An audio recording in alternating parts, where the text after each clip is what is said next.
তো hello' friends, আজি আপোনালোকক এটা নতুন ৰেচিপি বনাই দেখাম মই। তো এই বস্তুটো আমাৰ অসমততো মই দেখা নাই, কিন্তু আপোনালোকে দেখিছে নেকি নে খাই পাইছে নে নাই ক'বচোন মোক। আজি মই বনাম এইটো। ইয়াতে ঝাৰখণ্ডত খুব ওলায় এইটো বস্তু, আৰু ইয়াৰে ঝাৰখণ্ডৰ মানুহে মানে খুব খায় আৰু এই বস্তুটো। তো আজি ময়ো লৈ আহিলোঁ, সেইকাৰণে বোলো বস্তুটো কিনো বস্তু বনাই চাওঁ মই। তো সেইকাৰণে লৈ আহিলোঁ। চাওকচোন এই বস্তুটো কেনেকুৱা, এনেকুৱা অলপ বিনৰ নিচিনা দেখিবলৈ বস্তুটো। তো আজি মই বনাম, আপোনালোকক দেখাম ৰেচিপিটো। এতিয়া মই এইখিনি সৰু সৰুকৈ কাটি লৈছোঁ, দেখিছেনে? এনেকৈ অলপ লম্বা লম্বাকৈ কাটি লৈছোঁ এইখিনি।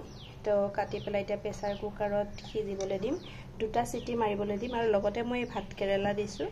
ভাত কেৰেলাটো বাৰু ইয়াৰে লগত নবনাওঁ, ভাত কেৰেলাটো মই পিটিকা কৰিম। তো সেইকাৰণে ভাবিলোঁ একেলগেই আৰু ইয়াতে বইল কৰি দিওঁ কুকাৰতে।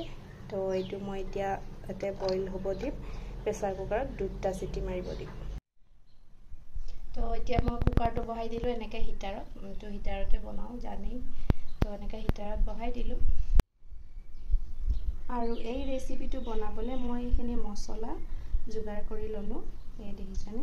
ইয়াতে মই এটা বিলাহী দিছোঁ, তাৰপিছত জলকীয়া দিছোঁ এটা। মই বেছি দিয়া নাই, আপোনালোকে জ্বলা নিজৰ জোখমতে দিব।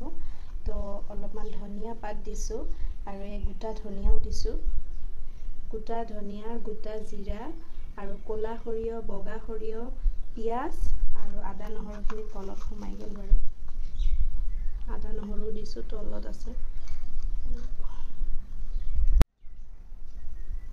আৰু আদা নহৰু মই এটা দিছোঁ, আৰু আদা অলপমান দিছোঁ, নিজৰ জোখমতে দিব আৰু এনেকৈ। তো যদি বস্তুটো ওলায় আমাৰ অসমত, তো বা আপোনালোকে যদি বাহিৰতো থাকে, তো এইটো বস্তু ওলায়। আমাৰ অসমততো নাখায় মই জনাত। তো দেখা পালে খাব পাৰে, খাই ভাল লাগে। এতিয়া মই এইখিনি গোটেইখিনি মিক্সিত গ্ৰাইণ্ডিং কৰি ল'ম, ধুনীয়াকৈ মিহিকৈ এটা পেষ্ট বনাই ল'ম। তো এইখিনি মোৰ পেষ্ট হৈ গ'ল, দেখিছেনে? তো পেষ্ট বনাই ল'লোঁ বঢ়িয়াকৈ। এতিয়া তেলত মই পিঁয়াজ দি দিলোঁ এটা, আৰু পিঁয়াজটো অলপমান হোৱাৰ পিছত তাৰপিছতে মই মছলাখিনি দিলোঁ। দি পেলাই ধুনীয়াকৈ মছলাখিনি অলপ লৰাই লৈছোঁ, অলপ সিজিব দিম মছলাখিনি।